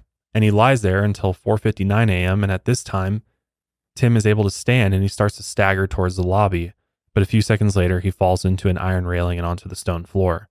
Tim got up again and tried to make it to the front door, but again, he falls, this time head first into the door. At 5:08, Tim rests on his knees, his head is buried in his hands, and then Tim rolls onto his side and holds his abdomen. This is just so... It's heartbreaking. It's he's trying to leave. He's trying to... Go get himself help, yeah. He knows. Oh my God. And no one doing anything. No one at any point. Just watching They're him. backpacking him so that he doesn't choke on his vomit. They know something's wrong. Mm-hmm. Clearly, they've been told something is wrong. But they're more concerned about the safety of their frat than the safety of their brother. You know, it's all about the brotherhood. Yeah. It's a person like right in front of you suffering and dying. And like, oh, but my fucking frat. Like, and this is the same thing we see with tons of these hazing stories where they could have been prevented if someone did something. At 5:15 a.m., brother Jonathan Martinez comes downstairs for a drink of water, and he actually stepped over Tim. 10 minutes later, another brother, Frederick Steimling, came down for water, and he watched Tim for a moment, then tried helping him get to the Great Hall. Tim falls down 3 steps, and Frederick steps over Tim and leaves him lying on the floor. Eventually, Tim made it into the Great Hall. At 6:44, another pledge walked into the Great Hall and found Tim. He watched as Tim rolled off of the couch and fell to the floor. Tim is able to get to his knees and he cradles his head in his hands. At 6:57, the pledge took out his phone and recorded a Snapchat video of Tim. And then while Tim rocked back and forth on the ground, the pledge left. At 7:18 a.m., Tim stood up and staggered towards the basement steps. And for a few hours, he actually staggers around the basement, ending up behind one of the bars. Brothers Daniel Erickson and Kyle Pecci went to search for Tim around 10 a.m. and Daniel found him still behind the basement bar. He was lying on his back with his arms at his sides and his hands were clenched into fists. His face is bloody, his skin is pale and cold to the touch. His eyes are half open and his breathing is labored. Daniel, Kyle, and another brother carry Tim up the stairs to the Great Hall and put him on the couch. His body is rigid and his skin is gray. The brothers tried to shake him awake. Tim remained unconscious. They tried to unclench his fists, but they were too rigid. Then they wiped the blood from his face. He was missing the shirt and jacket he wore the night before, and brothers tried to dress him, but his arms were too stiff to put a shirt on. They covered him in a blanket to try and warm him up, but nobody called 911. The brothers then began to clean up the house. At this point, it looks like they're trying to make the house look better for when the authorities come in. One brother uses his phone to search for things like cold extremities and drunk person, and binge drinking, alcohol, bruising, or discoloration, cold feet, and cold hands. Other brothers stand around on their phones, and yet nobody calls for help until nearly an hour after Tim was found in the basement. Finally, at 10:48 a.m., brother Ryan McCann called 911, and he doesn't mention that Tim had fallen down the stairs that night. Here's that 911 call. And notice the lack of urgency and panic in this person's voice. 911, what is the address of your emergency? 220 North Frederick Street. You said 229? 220 North Frederick Street. Okay, what's your name? Ryan McCann. And what's going on today? We have a friend who's unconscious. She hasn't moved. He's cold extremity. It's probably in the ambulance. Okay, how old is he? He is 19. Yeah, 19 years old. And what's he breathing? He is breathing. Was there any alcohol or anything involved, do you know? Yes, there is. All right, we'll get somebody over there, okay? If anything, can you just call back and let us know? Thank you very much. You're welcome. Bye-bye. Tim was immediately rushed to Mount Nittany Medical Center. 80% of Tim's blood had leaked into his abdomen by the time he arrived to the hospital. That morning, Tim hadn't come home, so his roommate called Tim's brother Mike. He was worried because Tim always came home. So Mike decided to call the hospital and ask if he was there. They told him that he was, and Mike needed to come right away, which he did. Once Mike got to the emergency room, he saw Tim, who was covered in bruises and on life support. Evelyn, Tim's mom, was at work when she got the call from Mike. He told her that Tim was being airlifted to Hershey Medical Center and that they needed to come now. The doctor told Evelyn that Tim was a very sick boy who had a subdural hematoma. After that, he was taken via helicopter to Hershey Medical Center, where he arrived at 3 p.m. Evelyn called her husband and they immediately raced to the hospital. In the car, Evelyn told Jim that Tim's bid acceptance was the night before, and at that point, Jim knew that his son wasn't going to make it. That's because of a conversation he had had with the family's friend's son earlier that morning. The son was a student at Rutgers University, and Jim was giving him career advice. The friend mentioned to Jim that he was a fraternity member who pledged that past semester. This is what Jim said of their conversation. Quote, he said Rutgers didn't haze too much, but he had to get signatures from a sister house at Penn State. They made him drink with them. He said, they haze pretty hard at Penn State. People die from hazing. While he was saying that, Tim is lying at the bottom of the steps at Penn State. That young man was sent to me that morning to tell me my son was going to die. Evelyn was trying to keep her hopes up. She knew Tim was badly hurt, but she hoped and prayed that they were injuries he could recover from. But a chaplain was sent to Jim and Evelyn immediately after they got to the hospital, and again, Jim knew. The chaplain led them to a surgeon who delivered the horrible news. Tim wasn't going to wake up. Here's a clip of Tim's mother and brother talking about seeing him in the ICU that night. He was all covered up with warming blankets. You were trying to find a spot of skin to touch. A nurse brought me forward and told me to kiss him goodbye. It was hard. And that's what you think of when you close your eyes. It looked like he got hit by a car. He was in bad shape. He was on full life support. His eyes were half open. He wasn't there. The nurse brought me in a room to see them, and they broke it to me that he wasn't gonna wake up ever. It's just so heartbreaking to hear these parents talking about this moment. I really can't imagine, especially now being a parent myself, seeing your child in that condition after all of the years and work you put into raising them and making them the best possible person that they can be. And he had such a bright future ahead of him, and to see all of that wasted due to the incompetence of this fraternity, the selfishness, the pure evil, for none of them to have done something sooner. If they did, they could have possibly saved his life. Can't even imagine dealing with the thought of my son's death was preventable. I don't know how you recover. I don't know if you ever really truly can. So Tim was surrounded by his family, and they held his hands and told him that they loved him, and a tear rolled down Tim's cheek. So clearly he knew he was there. Jim, his father, actually asked the doctor if Tim could hear him, and the doctor said maybe. Jim took comfort in the fact that Tim could have known that he was with family and that he was loved, but he thinks that if Tim could hear, he also could hear what doctors were saying and that he knew he was about to die. Doctors did everything they could, but they determined that Tim's injuries were unsurvivable, and at 1:23 a.m., Timothy John Piazza was pronounced dead. His cause of death was multiple traumatic injuries sustained by multiple falls. He suffered a skull fracture, ruptured spleen, traumatic brain injury, collapsed lung, and a subdural hematoma. The manner of death was listed as accidental. Jim, Tim's father, asked the surgeon if Tim could have been saved had someone gotten him help earlier. The surgeon said absolutely yes. If after Tim had fallen down those stairs the first time, after the boys tested 3 times and found Tim was unconscious and they had called for help, he would still be alive. But they didn't, and now he isn't. Tim was a member of Beta for just 28 hours before they killed him. The men who he was supposed to call his brothers left him to die. And the next day, they were more concerned about whether or not the chapter would be kicked off campus. After Tim went to the hospital on the 3rd, many Beta members immediately went into cover-up mode. In one text, chapter VP Ed Gilmartin texted Pledgemaster Daniel Casey, "Make sure the pledges keep quiet about last night in this situation." Daniel replies, "They know." And Ed says, "Okay, good." Meanwhile, chapter president Brendan Young texted an unnamed person. The unnamed person said, "What did most of the damage?" Brendan said, "He fell down a flight of stairs because he was too drunk." The other person said, "You can't blame yourself." Brendan said, "How can I not? I don't think you can fully comprehend the situation. He looked fucking dead." Members of the exec board started removing Tim from group chats in an attempt to get the evidence off his phone.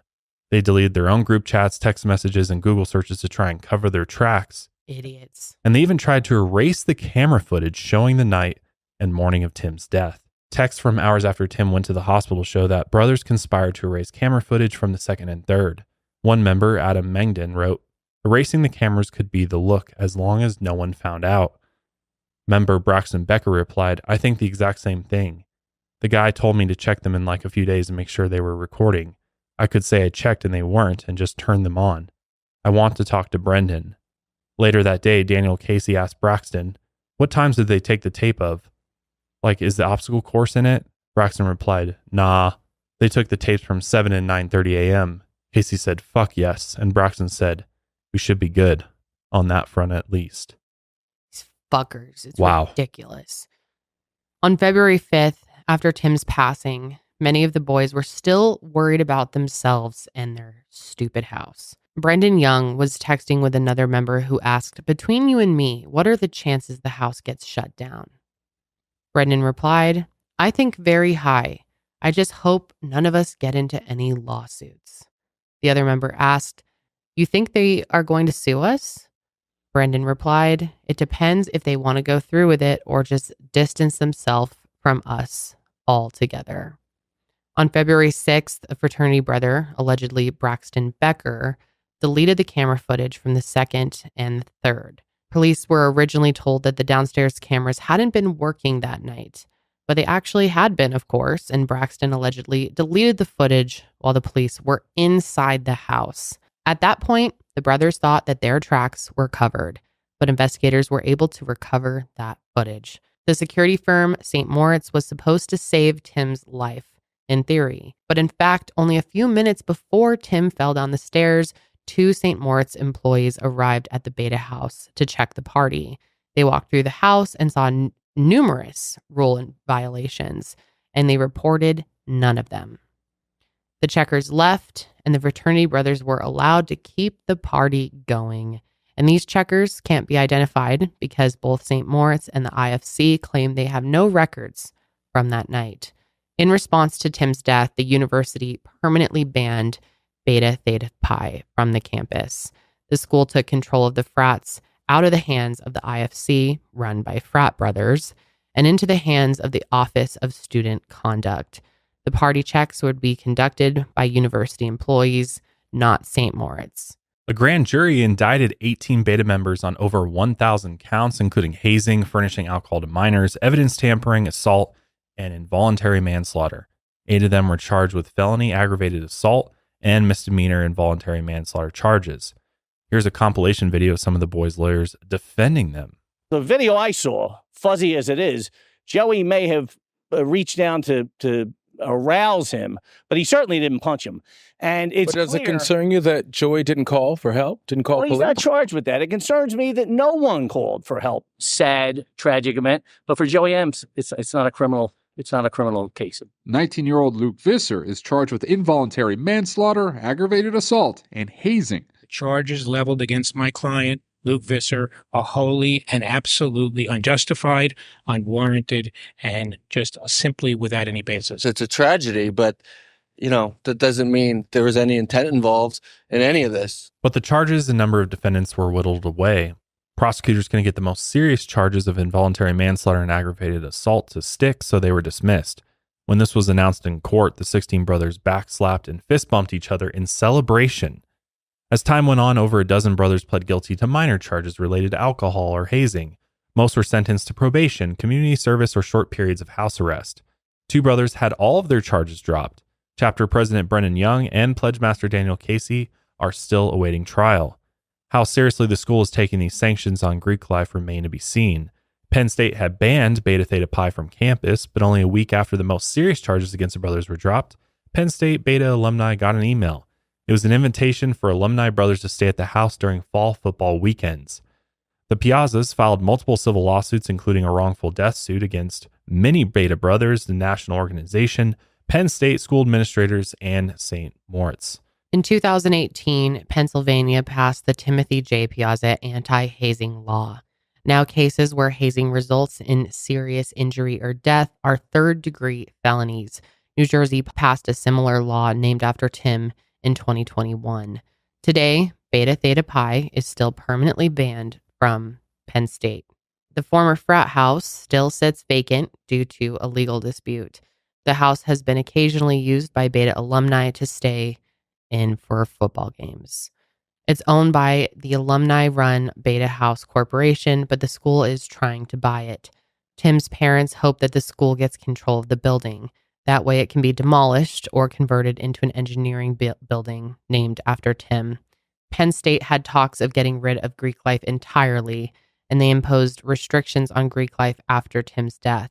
This included banning liquor, day-long events, kegs, limiting socials, and deferring rush events to the spring semester. Many PSU Greeks were not happy. On Greek Rank, a popular Greek life message board, some talked about protesting. They were angry at the school's reaction.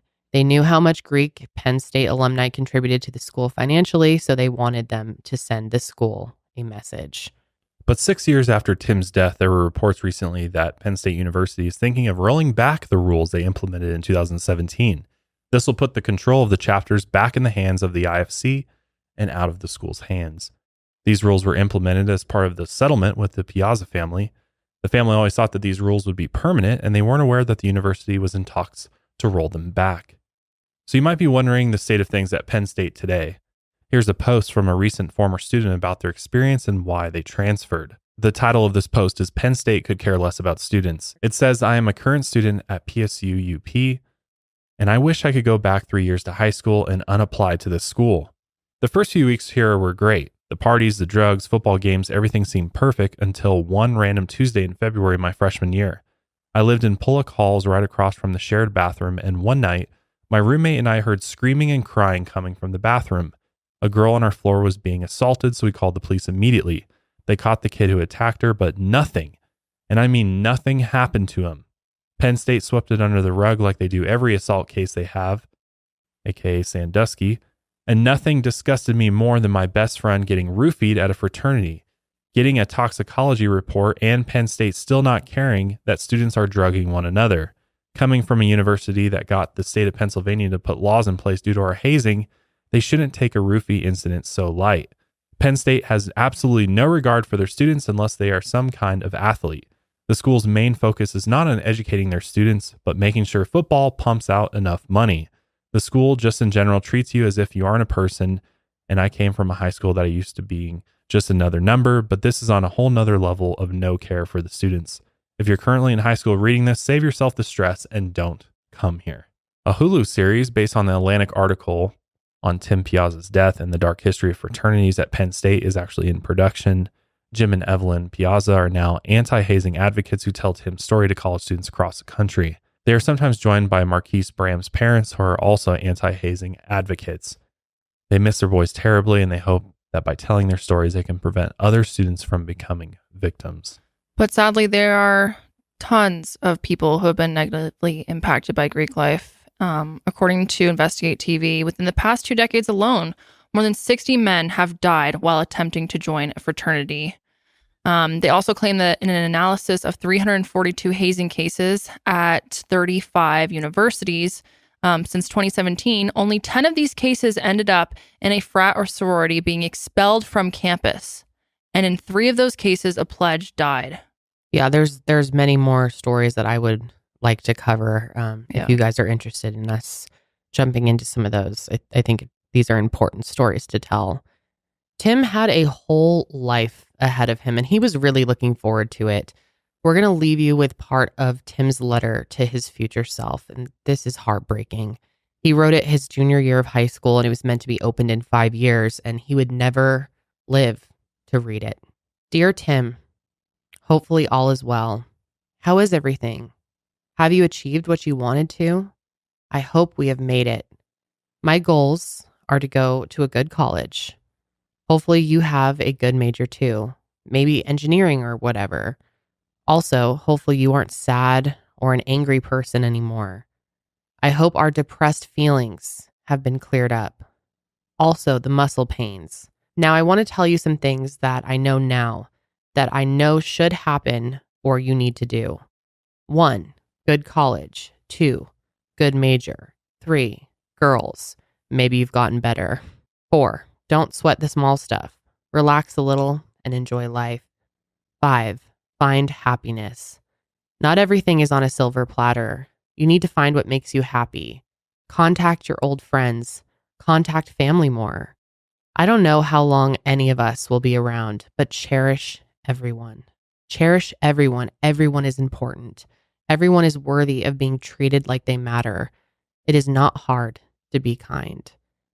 Which, these words coming from a junior in high school to me just seem so... Yeah, it speaks volumes on who he was and his character. Yeah. Really good. Really wise. Really wise.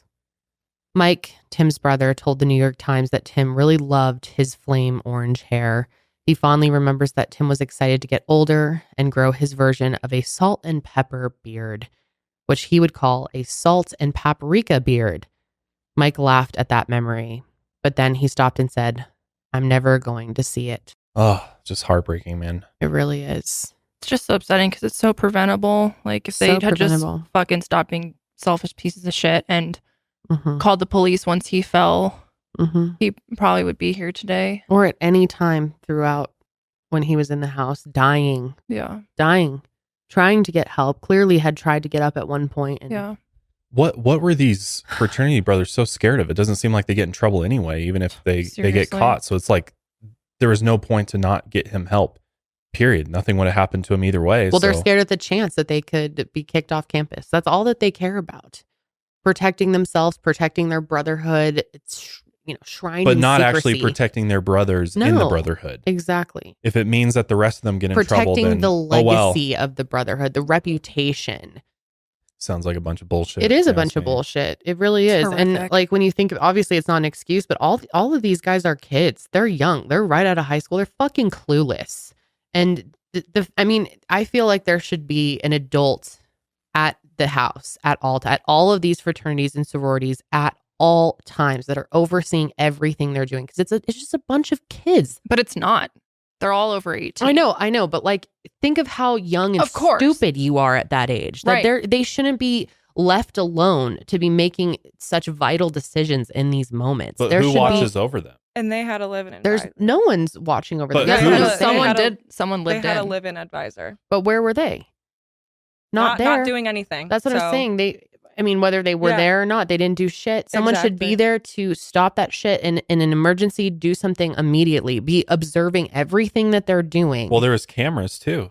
So Yeah. what was the purpose of the cameras? The cameras for the damage, because the wealthy guy that donated all the money, that's a PSU alum, was pissed that the fraternity brothers were trashing the house as if they would do anything fucking differently. Right. Yeah. But it's not, to keep anyone safe. It's to preserve the house. Preserve his Investment $8 or million whatever it was. Investment. Reno. And I want to be really clear here. When I say they're a bunch of kids, I'm not making excuses for them. Like, they're kids, so they should have known better. They are adults technically. They absolutely should have known. I would hope so. By the time you're For sure. graduating college, you're I'm just a saying functioning that adult. they're young enough to where I don't think they should be alone doing whatever the fuck they want. Especially when we know that these things happen all the time. There should be someone that comes by at least every hour, if not is there all the time, in my opinion. But then, there's annex houses, which are basically just, homes that a group of them and from the frat or sorority will go and rent out and live in. You can't I don't think it's true. It's true. I don't think sitting there and supervising supervising does them is anything. going to help. They're just going to figure out how to do it without you around. They're not gonna be like, That's oh, true. well, dad is here, so we can't haze tonight. They'll go Yeah. haze somewhere else. It's true. It needs to be a serious crime that ends you up in that's Yeah. guarantees jail time if you do it. Exactly, yeah. No, the I do punishment's agree. I got see to what be you're saying. heightened for this to stop. The fact that it's just a slap on the wrist is what the actual problem is. So And the fucking schools need to step up their game about this. Yeah. It's ridiculous. but they won't because there's money involved. Right. There's donations involved and And it's donors. They want really to upset not people. just the fraternities and sororities. Like, there are house parties Oh, where yeah. people die all the time and no one Absolutely. does anything. It's fucking horrific. It makes me scared for my child to go. Like, I remember my parents feeling scared when I got into Greek life and went to college in general, and I never understood why. You trust me, I'll be fine. And of course, I was pretty responsible, but it's like you just never know what shit you could get into. Well, and- my God, there's literally sexual assault happening in the dorms, and constantly. nothing's happening. The stuff that So- happens on campus across this country and across the world is just horrific. And like we said, there are so many more stories that we would like to cover and bring light to. So please let us know if you're interested in us doing that. I'm trying to Google. I can't find it. There is a law, though. It might only be in Colorado. The safe haven Yes, law? thank you. Yeah. Where you report and you don't get in trouble for it. Mm-hmm. Well, that's what I thought was going to happen to me when I wasn't the one who actually called the police, but I stayed with that girl. I thought that the police were going to be like, yeah, you've been drinking, even though I was 21. And I thought they would appreciate that. And I thought of that safe haven law in that moment, that I'm here helping someone. And they literally almost took me to detox, and I was not even that drunk. I mean, it was just, I don't know. I don't It's know. just crazy because I had a similar situation when I was in college, and we were literally carrying this girl back to her dorm. Mm-hmm. And, obviously the cops were like, what's this? And, they talked to her, and we were drinking, and, I thought they couldn't tell, but I'm sure you could tell that we were also drinking. Yeah. Mm-hmm. Obviously not nearly the same level. We didn't know the girl, but they kind of just let us go. Mm-hmm. And, Was this but she was university safe. police or is this Boulder police? University, most likely. See, and I think that all campus university police should be doing way more. That they're not, that either they're not big enough, numbers wise, to police this many kids in a small area, or they just aren't doing enough to prevent this stuff from happening or patrol these areas to show presence where these fraternity houses are. Like, they should be combing these places up and down, looking for any signs of hazing and things like that. And that's the thing, is it's not a serious enough crime for them to care about, really, at the end of the day. And, they're more worried about whatever else they're doing. And so these things just go on and on and on without any sort of repercussions. But I think that's how you solve this. You make the repercussions so serious that people don't want to do it anymore because they don't want to risk. Mm-hmm. Not only will I be kicked out of my frat, I'll be kicked out of school. My whole life will be over because I'm now a felon. You know what I mean? Make it. I'm glad that Tim's law got passed. It's a third degree felony, but it's like it should be a felony across the country. I mean, and I think you'll start seeing, you know, all it takes is for that one frat guy to go to prison and become a felon, and his whole life to be over because he was hazing somebody that ended up resulting in someone's death. I think you see a dramatic drop in it. I think that's the issue. And I don't see why that's not already being done. There's no reason for hazing to ever even be a thing. You know what's so crazy too is there are 6 states that don't have hazing laws. That's crazy to me. That's unbelievable. So kids are just dying and they don't care. What are those 6 states? I believe one is Wyoming, Alaska, Hawaii, DC. I don't know if that's also counted in the 6 or 6 and DC, but and then there's 2 others. I'm not sure off the top of my head. Says Alaska, Hawaii, New Mexico, Wyoming, South Dakota, Montana. Wow. That's shocking. Actually, that doesn't even surprise me that those are the states that have it. Yeah. That's not shocking. Well, we definitely want to hear your thoughts on all of this and experiences that you may have experienced yourself or things that you've heard of.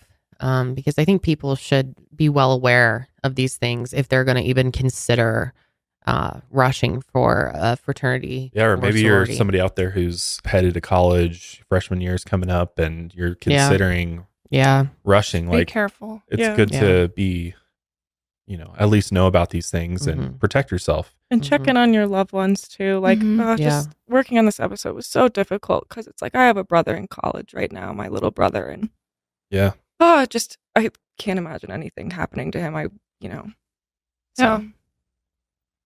Yeah.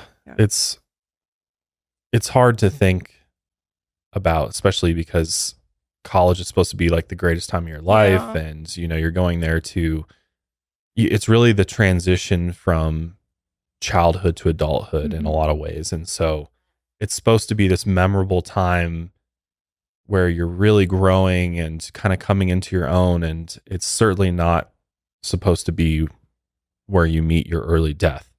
And you just have to be careful out there at the end of the day. It's like nothing is worth your life, right? Like nothing is worth your safety. There's no club or title or, you know, friend group that's worth risking your life for. And I mean, this also is a great example of just how dangerous alcohol is. Like alcohol is one of the most dangerous drugs on the planet. And yet it's so normalized. It's normalized. And it's like, you don't, and at that age too, it's like, oh my God, you know, in college, I'm still young. in that teenager mindset where I'm invincible. And it's like, I look back now and the amount of times I could have actually died is like haunts me, you know, it's, alcohol poisoning is real, man. And look out for the people around you, even if you don't know them. If you see someone who's struggling, like check on them. Don't leave them alone. Call the police if you need to.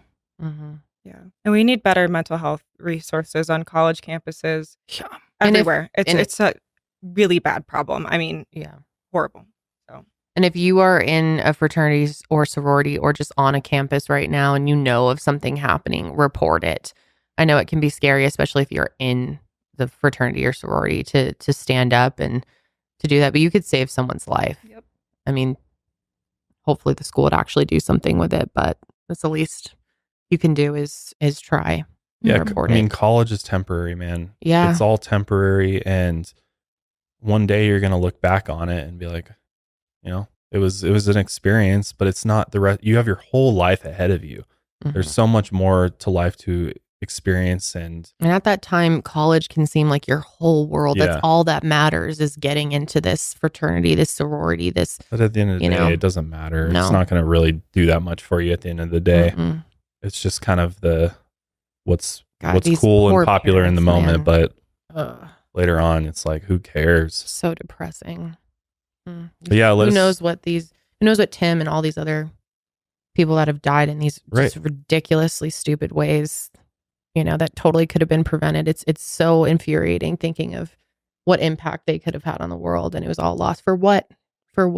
There's just got to be better ways to, like, I get you want to like put your members through tests and stuff, but it's like this is like not even the US military's putting their recruits through this stuff. Like, I mean, this is just straight up torture. It's torture. Like, let's get more creative here. Like, there's got to be more creative things that don't jeopardize someone's life to create a more engaging, challenging sort of recruitment process. Like, How about we go back to the drawing board and revamp this thing? In our sorority, it was all about proving yourself with your scholastics, and then we'd have like a test on like our facts dumb about the sorority facts about the sorority that like you had to founders pass. or something. But yeah, we a lot of never it went was through anything like school this. based, Yeah, like most of it was grades. academic and philanthropy, but most of them aren't like that.